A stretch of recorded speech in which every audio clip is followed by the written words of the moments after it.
Coucou, coucou, c'est bon, c'est lancé. Je cherchais l'onglet qui disait live, alors que ça s'appelle en direct. Donc là, c'est bon, j'ai trouvé.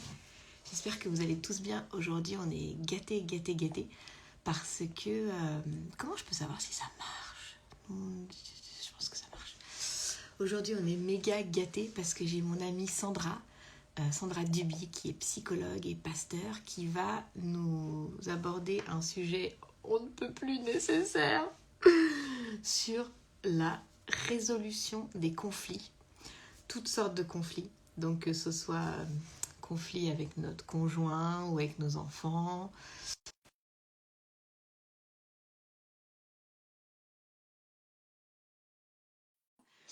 Je viens juste d'accepter sa demande pour rejoindre, donc ça devrait marcher. Moi, je suis prête. Prenez vos carnets de notes, prenez vos stylos, parce qu'elle va nous blinder de pépites.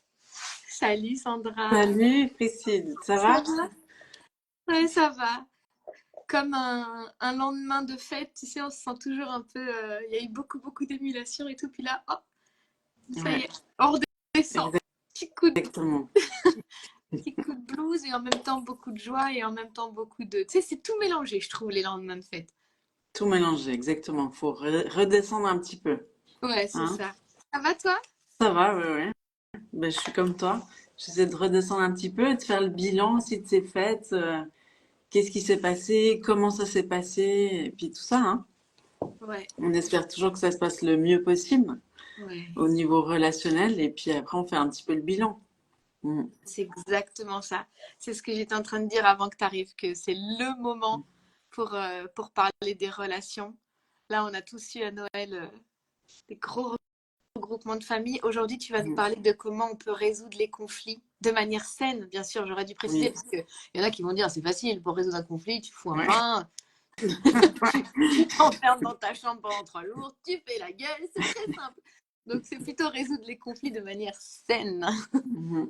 Exactement. Moi, je suis Ben, prête. alors, c'est bon, tu prends les notes.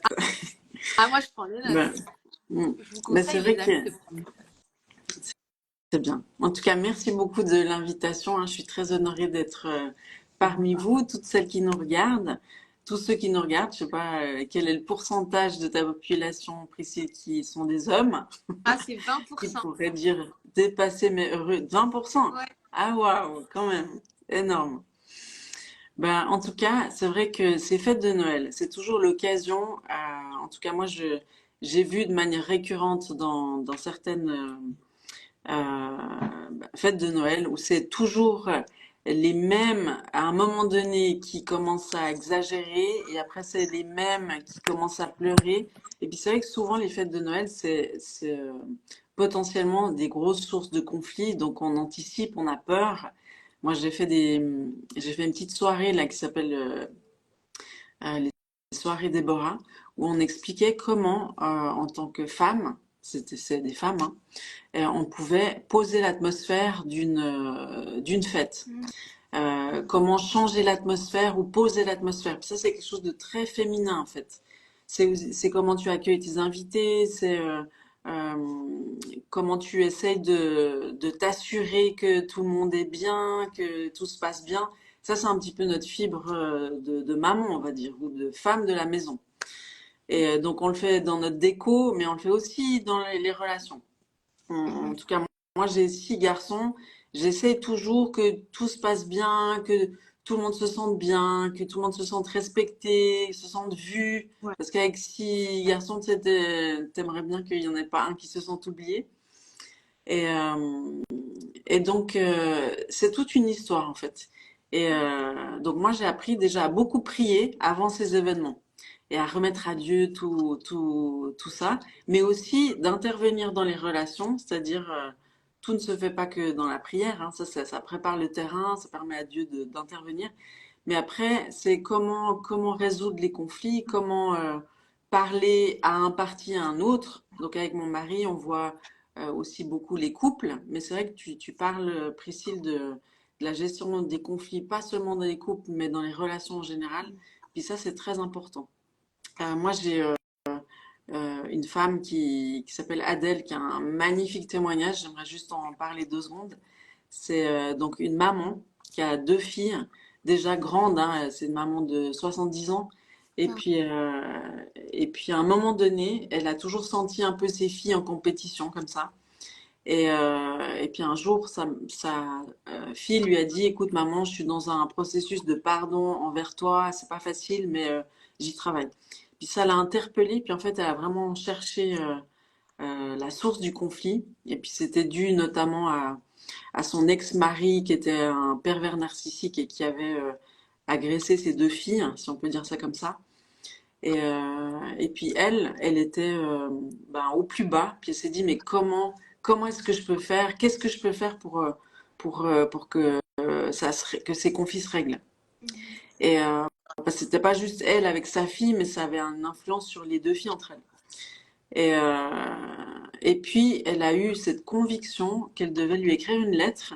Et puis, elle s'est laissée interpeller un peu par Dieu, si on peut dire ça comme ça, pour lui dire, mais qu'est-ce que je devrais lui dire dans cette lettre pour que ça touche son cœur et pour qu'elle puisse être vraiment en paix avec elle-même, qu'elle puisse dépasser ce conflit. Et ça, j'aimerais le dire à tous les parents, hein, parce que nous, les parents, on a un rôle hyper important à jouer avec nos enfants. On a un rôle tellement important qu'on va pas pouvoir arriver à répondre à tous les besoins de nos enfants. Donc forcément, on est faillible, mais notre avantage, c'est que plutôt que d'attendre que ce soit nos enfants qui changent, que ce soit nos enfants qui nous aiment, nos enfants qui prennent soin de nous, on doit avoir la conscience que c'est nous les responsables et que nous, en tant que parents, on doit faire le premier pas et qu'on a une énorme influence sur nos enfants et notamment on peut changer la situation dans la vie de nos enfants de manière assez radicale en leur demandant pardon. Et pas en leur demandant pardon de manière générale, genre ben, je sais que j'ai pas tout bien fait, je te demande pardon pour toutes mes erreurs. Ça fonctionne pas en fait. Le pardon, il faut qu'il soit très spécifique. ah, Et puis c'est pour ouais. ça que des fois on n'a pas la conscience de ce qu'on a manqué. Et puis des fois c'est même pas de notre faute parce que euh, si tu veux, quand on demande pardon, l'objectif, c'est vraiment de pouvoir combler le cœur de l'autre et pas forcément de dire tout ce pourquoi on se sent coupable. Surtout quand on est un parent envers nos enfants.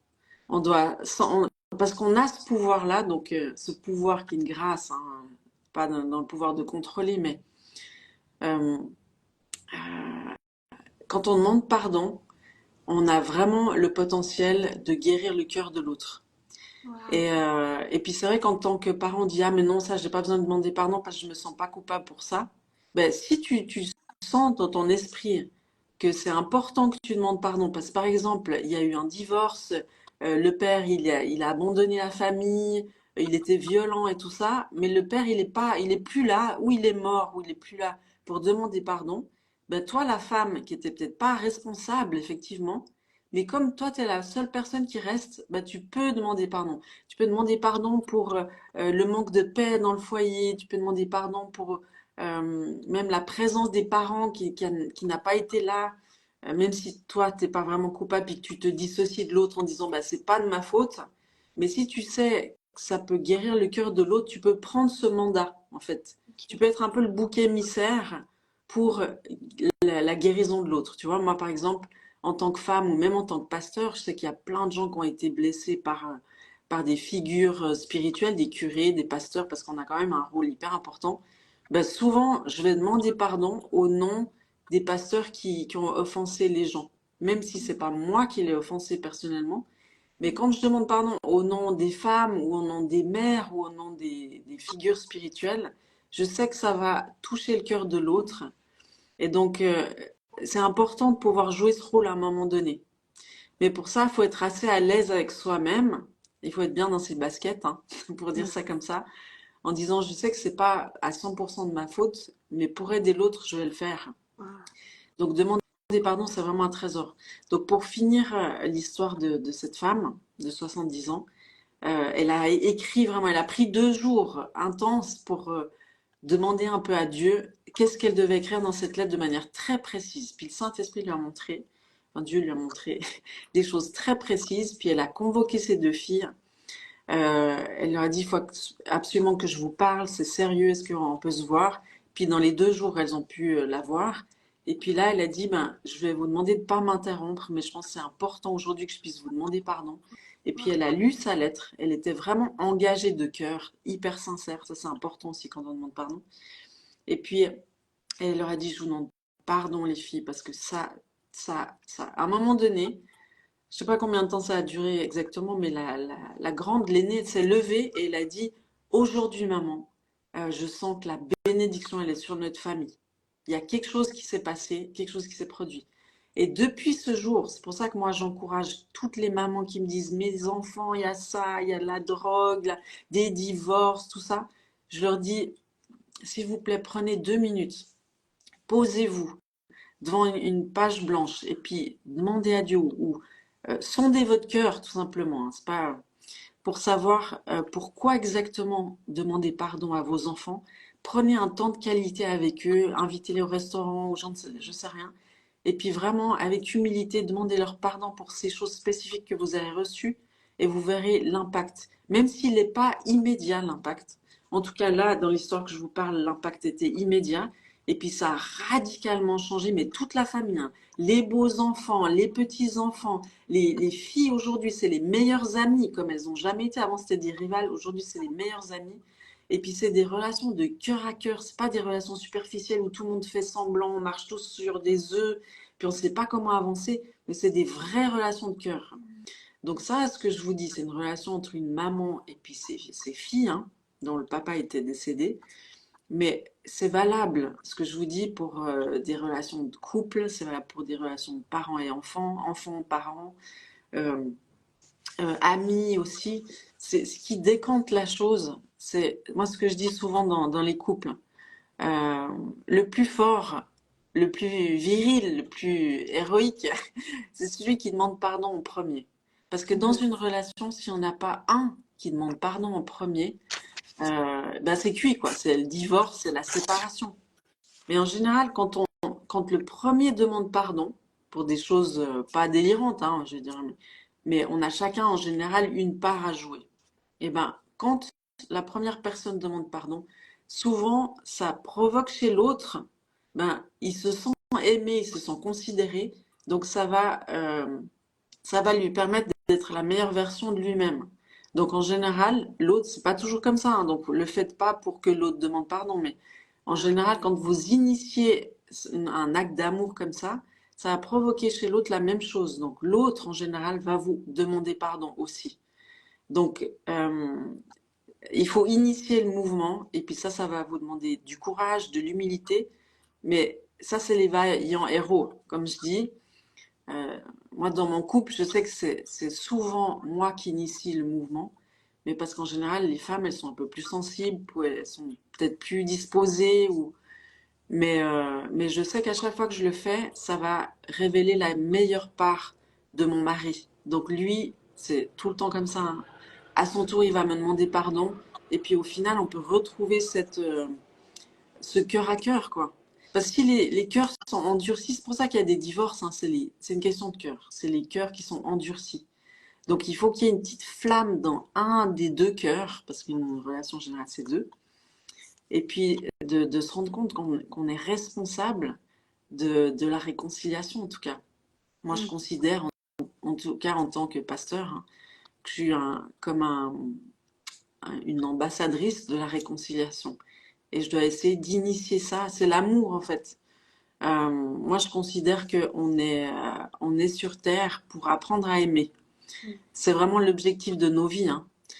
Moi, j'avais une amie, d'ailleurs, que je viens de quitter, qui travaille dans un endroit où il y a beaucoup de personnes âgées. Puis elle me disait, ma désespérance, si on peut dire ça comme ça, c'était de voir toute cette amertume accumulée dans le cœur de ces personnes âgées. Parce qu'en fait, l'amertume, malheureusement, on l'accumule dans nos cœurs. Ça s'accumule avec le temps. Les relations ne s'améliorent pas sans rien faire avec le temps.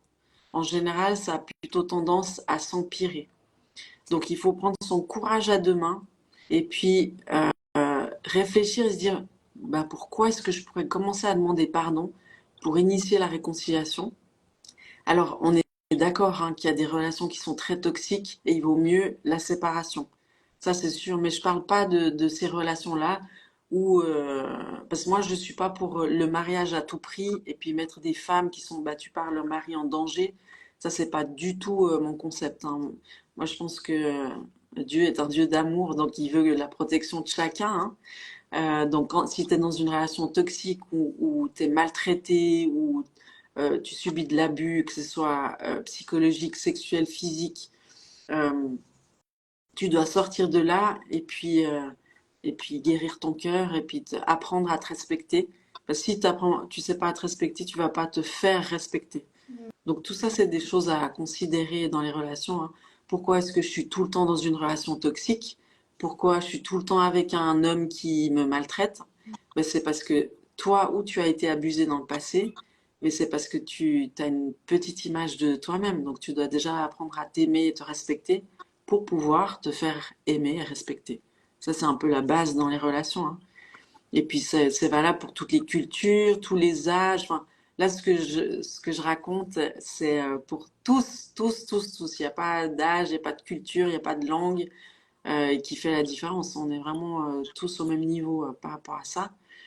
Mais l'amertume, ça nous tue, hein. L'amertume, ça amène des maladies, ça amène à la dépression. Enfin, même physiquement, ça nous atteint. Donc, pour être en bonne santé, il faut avoir des bonnes relations et puis, il faut qu'il y ait de l'amour là-dedans. Il faut qu'il y ait de l'amour, du respect. Donc, après, il faut savoir définir ce que c'est l'amour, hein. Mais l'amour, c'est le respect, c'est l'honneur, c'est tout ça, l'amour. Donc, voilà. Je sais pas Et qu'est-ce que si... tu fais qu'est-ce que tu fais parce que moi, je pense tout de suite à la personne qui regarde et qui va dire franchement, Sandra, c'est toujours moi qui demande pardon. Mhm, mhm. C'est jamais dans l'autre Ouais, sens. ouais.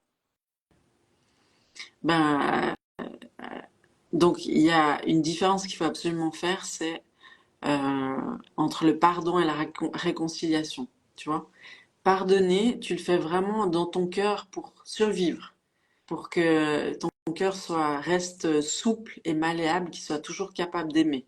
Donc pardonner, c'est vraiment ce qui va te sauver la vie.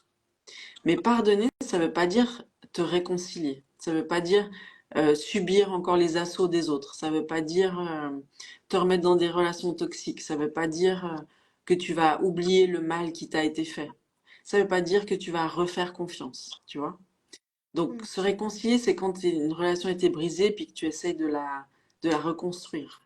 Donc ça, bien sûr qu'il faudra pardonner pour pouvoir se réconcilier, mais la réconciliation n'est pas toujours bonne, hein. C'est ça que je veux dire.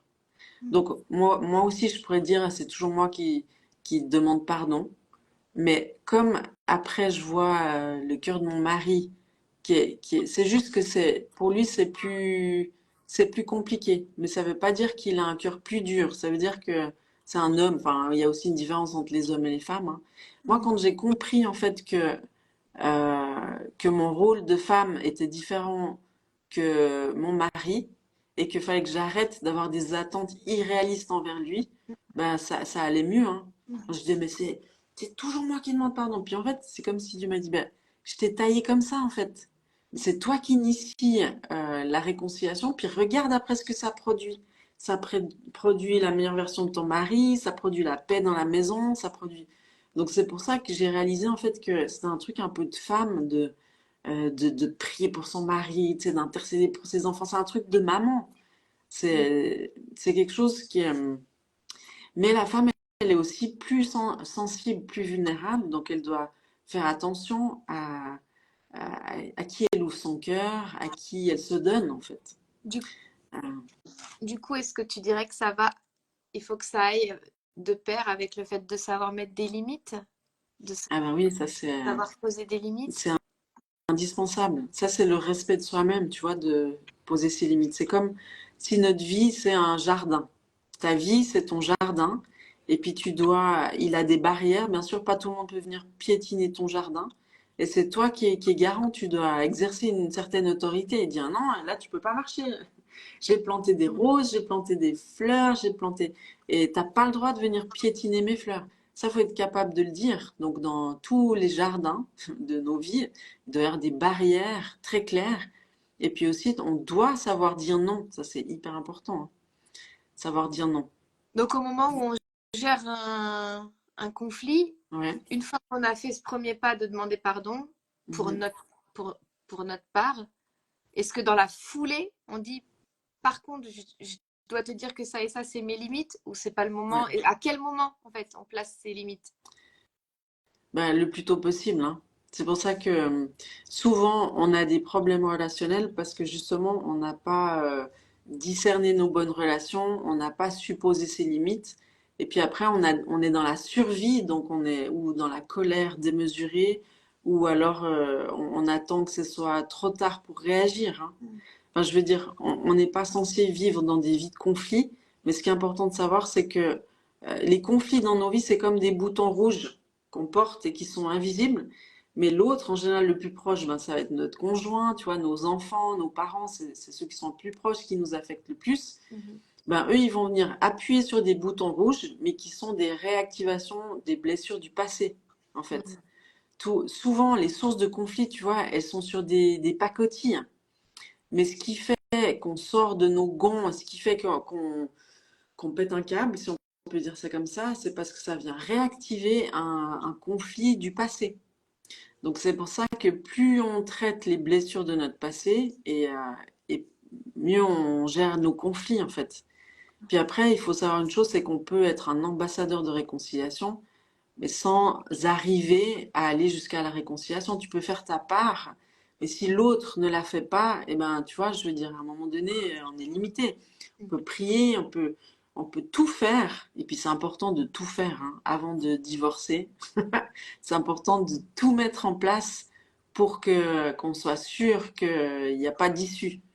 Mais parce que malheureusement aujourd'hui on divorce pour un oui, pour un non. On se dit on va trouver quelqu'un d'autre, ça va mieux fonctionner. Mais non, si t'as pas réglé toi tes blessures du passé, ben c'est juste d'autres personnes qui vont appuyer sur tes boutons rouges. Et donc ça va en général après un divorce, on a encore plus de chances de divorcer, plus de chances de divorcer. Parce qu'une fois qu'on a divorcé, notre cœur il s'est endurci parce qu'il a été blessé. Mhm. Et puis on se remet dans une autre relation. En général, après un divorce, ce sera plus un mariage, ce sera un peu, souvent c'est des contrats. Je te donne ça, tu me donnes ça, on garde notre, tu vois, on garde nos distances. Donc, guérir son cœur, c'est absolument indispensable déjà pour avoir des relations saines. Est-ce que tu penses que ça concerne... là, je suis en train de penser à des conflits qu'on peut avoir avec les enfants.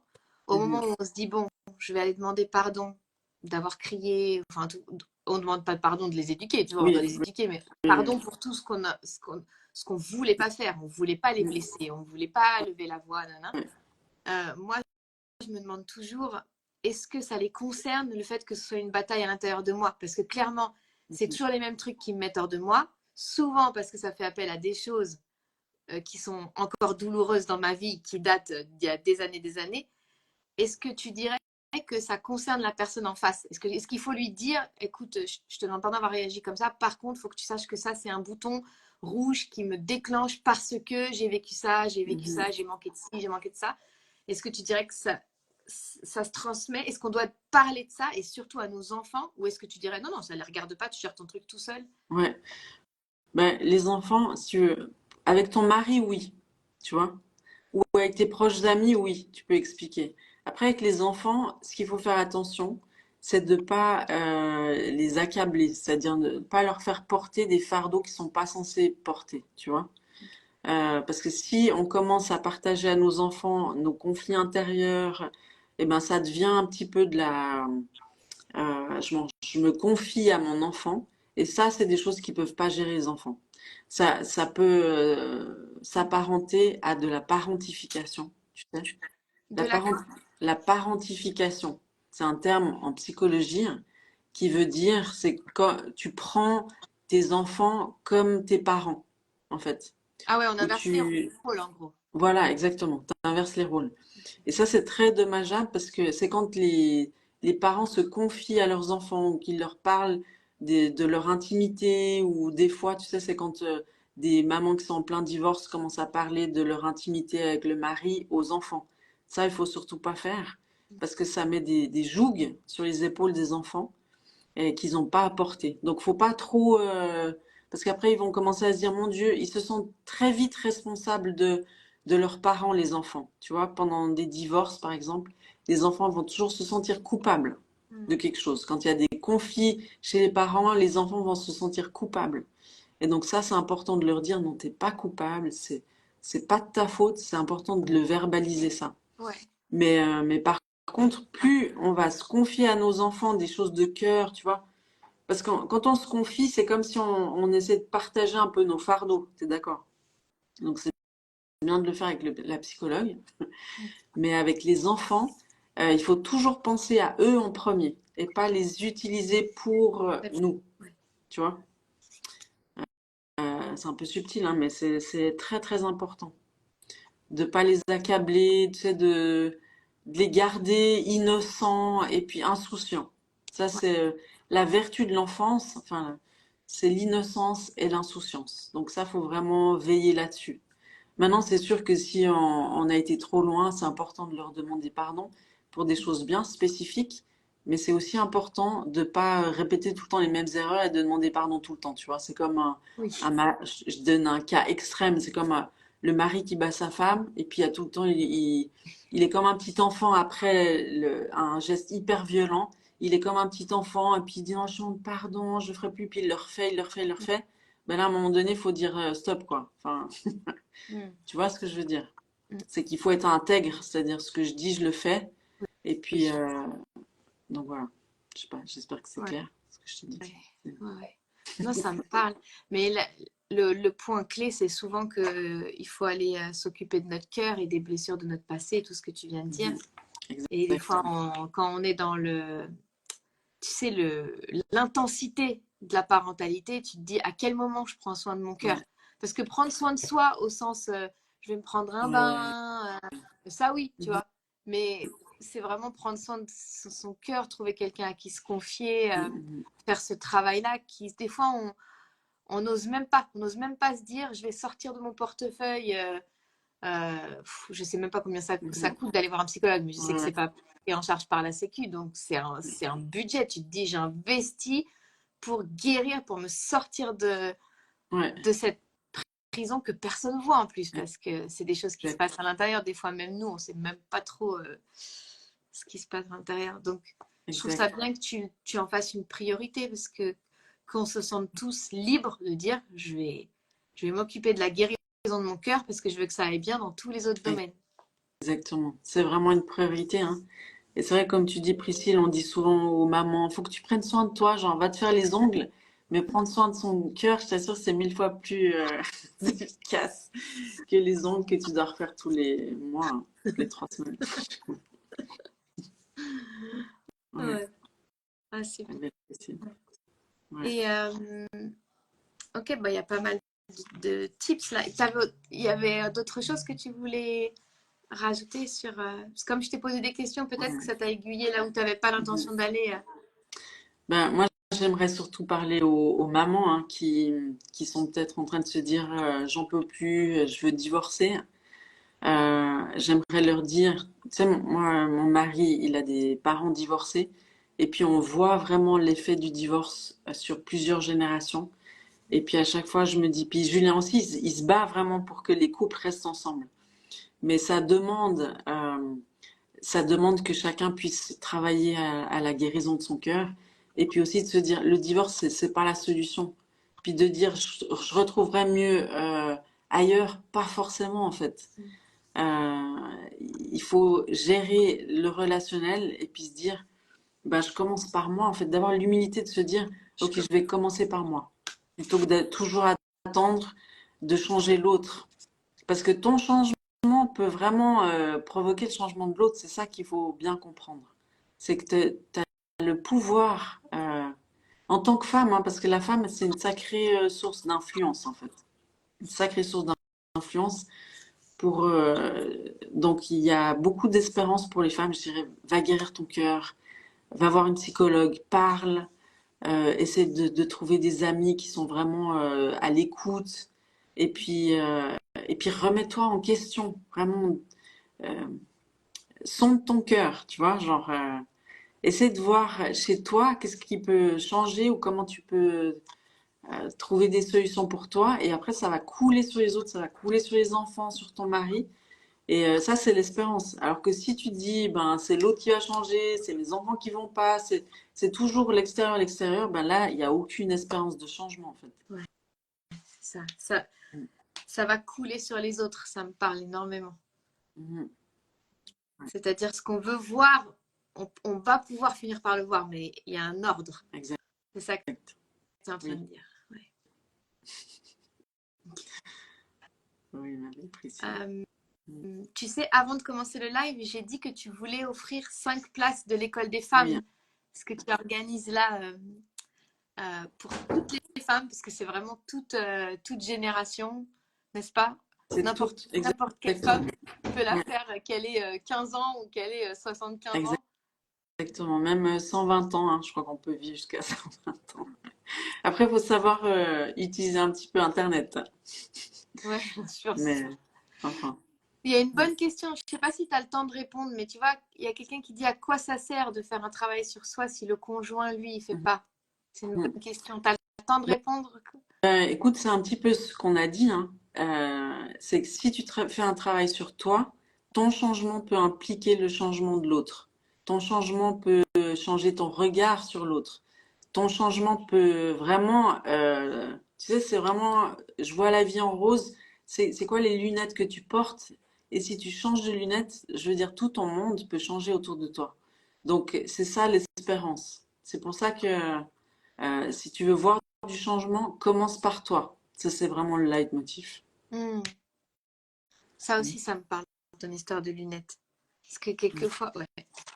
Moi, j'ai constaté hein, que la même remarque, un jour où j'ai bien dormi, je me sens bien et tout, elle me pose aucun problème. 3 jours après, j'ai mal dormi, j'ai mes règles, ça va pas et tout. La même remarque, hein, Oui, elle est insupportable. oui. Donc c'est vraiment une histoire de regard. Quel regard je porte sur cette remarque ou cette personne ou cette situation. Exact. C'est Ouais, chouette. c'est ça. Donc pardon, je t'ai coupé. Revenons à l'école des femmes Oui. parce que tu voulais offrir 5 places. Donc, Donc, avec grand plaisir, je vais offrir 5 places. Donc, je ne sais pas comment tu gères, Priscille. regarde, C'est 5 places. quelqu'un écrit, moi je le pratique. Et de vrais problèmes se dénouent depuis mon changement. Ah, waouh. C'est chouette. Magnifique. C'est chouette. Magnifique. En fait, tu sais pourquoi je lis les commentaires? C'est parce qu'après, ils disparaîtront. Oui, oui, tu as raison. Ouais. Donc, l'école des femmes, c'est 6 soirées Zoom. Alors, je ne sais pas si tu as expliqué un petit peu ce que c'était, Non, Priscille. j'ai juste dit que c'était pour toutes les femmes et que tu abordais tous les sujets. Voilà. J'aborde tous les sujets, bah, surtout les sujets qui rappellent à la femme pourquoi elle a été créée et tous ses atouts en fait. Mm. Parce qu'elle est quand même assez différente de l'homme. Et puis ça, il faut le savoir pour pouvoir euh, en, en prendre le plein potentiel. Moi, je suis vraiment dans la... j'aime voir les femmes se lever. Je veux voir les femmes se lever comme une armée pour amener un changement dans cette société, vraiment, parce elles ont cette capacité, la femme, elles ont ce pouvoir ensemble de changer les choses, elles ont un cœur pour l'autre, elles peuvent vraiment changer les choses. Et premièrement, dans leur propre famille, dans leur couple, avec leurs enfants, et ça, c'est déjà énorme. Mais après, c'est à l'école, c'est dans la société, c'est créer des associations, enfin, toutes ces choses-là. Donc moi, je commence dans la levée de la femme, lui rappeler à quel point elle a de la valeur, et puis lui montrer comment elle peut commencer à changer les choses autour d'elle, et comment elle peut travailler sur elle. Donc moi, mon travail, je suis psychologue, hein, donc pasteur psychologue, et je suis très dans la guérison du cœur, la guérison des entrailles, toutes ces choses-là. Et puis, et donc dans cette école des femmes, il y a 6 soirées Zoom d'1 heure et demie, où moi j'aurai des invités qui vont me parler de leurs témoignages, etc. Et puis, il y a aussi un accès à une formation qui s'appelle Lève-toi Déborah.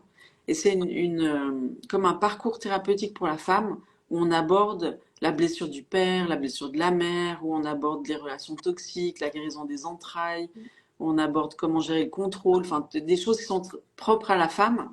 Et donc, c'est un parcours thérapeutique pour la femme qui est préenregistré. Donc, après, vous pouvez le regarder quand vous voulez pendant cette école, chez vous tranquillement. Et puis même les replays, si vous nous regardez du Canada, de l'île de la Réunion, je ne sais où, tout est en replay, même les soirées Zoom, donc vous pouvez avoir accès à tout en différé. Voilà, donc on a 5 places gratuites Génial. pour les premières qui vont te contacter, j'imagine. En fait, fait, il faut Je sais. commenter. En fait, je vais faire un tirage au sort, tu sais, Ah, parce que ok. de dire que c'est les premières, je trouve que c'est dur C'est parce trop qu'il y en compliqué. a, il y en a qui sont en train de s'occuper de 10 000 trucs, elles seront dispo que ce soir. Mais Ok. si on commente la publication du live, Mhm. après, moi, je tire au sort dans tous ceux qui ont Ok, commenté. magnifique. Donc, Donc, si vous commentez, on peut vous tirer au sort, c'est extra. ouais. Et puis, je t'enverrai Extra. les noms des. Ouais, et moi, je Ça t'enverrai commence les codes. quand? Ça commence le 22 janvier et c'est une fois par mois jusqu'au mois de juin. Ok, Voilà. ok. Génial. Alors, tous ceux qui mettent je suis intéressée, comme Mhm. les commentaires pendant le live, ils disparaissent, il faut absolument que vous alliez commenter le replay que je vais laisser en ligne juste après là, s'il vous plaît. Ah ouais, il faut qu'ils J'ai commentent. aucun moyen de faire autrement. C'est Mhm. Il faut qu'ils commentent sur Instagram, le des replay. fois, il fait comme ça. Ben, ouais, c'est Donc, comme il y en ça. a plein qui ont dit intéressé. S'il Mhm. vous plaît, il faut vraiment. Ah, il y en a une qui a dit je suis déjà inscrite. Il faut aller Ah, trop commenter bien. la publication le replay que je vais Mhm. laisser. Et si vous avez aimé le live, moi, je t'ai pas prévenu, Sandra, mais j'ai reçu le livre que tu m'as offert. Ouais, trop bien. Ça, c'est le livre de Sandra et de son mari. Regarde, j'ai commencé à le lire. J'ai mon marque-page, page 36. Ah, waouh. Donc, j'ai commencé à le lire.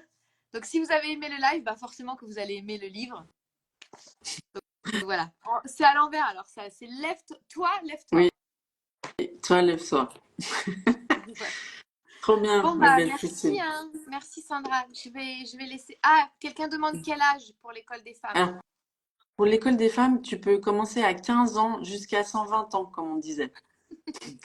Parce que celle de 15 ans, bon, on ne s'adresse pas aux filles de 15 ans. Il faudrait bientôt, on va peut-être faire une école pour les jeunes filles, hein. Et puis là, on s'adressera particulièrement à elles. Mais là, c'est vraiment la femme en général. Et donc, tu peux commencer dès 15 ans, comme ça te prépare pour la suite, hein, c'est sûr. Et puis, si celles qui sont pas prises, elles veulent quand même s'inscrire à l'école des femmes, elles peuvent aller sur esaïe61.fr. Voilà. Ok. Ou sur ton Insta. Tu l'as mis sur ton Insta Ou sur pour mon retrouver Instagram facilement. aussi, oui, elles peuvent trouver sur mon Ouais. Instagram. Oui, Ok. Comme ça, elles retrouveront oui. facilement. Et puis, Cool. le livre, il est à la Fnac, il est à Cultura, il est un peu partout. Quel- Comme le tien, Priscille. Moi, je vous encourage aussi à acheter le livre de Priscille, qui est magnifique pour les parents, hein. Quand on est parent, on a besoin d'avoir des tips d'autres parents. Et puis, ben, merci Priscille de nous partager tous tes trésors, toutes tes idées, de nous montrer que la vie de maman, c'est pas, c'est vrai, quoi. Merci Priscille, hein. Parce sur Instagram, on est toujours face à la perfection, tu sais, la perfection de la déco, les filles sont toujours hyper bien coiffées. Puis en fait, c'est hyper frustrant pour le commun des mortels. Donc, Priscille, c'est notre espérance d'une maman qui est pleine de vie et puis qui nous partage ses trésors et ses clés. Donc moi, je vous encourage d'aller acheter le livre de Priscille qui va vous donner plein de tips pour les mamans. C'est tellement important. Merci Priscille Merci. d'exister, hein. T'as totalement changé le thème du live. Non. Ok. Bon, bah, merci pour ton temps. Ouais, ben merci aussi à toi, Priscille. Et quelqu'un demande. Alors, quelqu'un a mis moi, j'ai lu le livre de Sandra, je l'ai fini. Super. Quelqu'un a Ah, dit comment on retrouve Sandra. Bah, c'est facile, je vais l'identifier. Je vais l'identifier dans. Je vais tout faire ce qu'il faut. Vous allez la retrouver, il faudra juste cliquer. ouais, Sandra Duby. trop bien. Merci Priscille. Merci beaucoup. Merci à toi, ma belle Sandra. À bientôt. À bientôt. Bye bye. Ciao.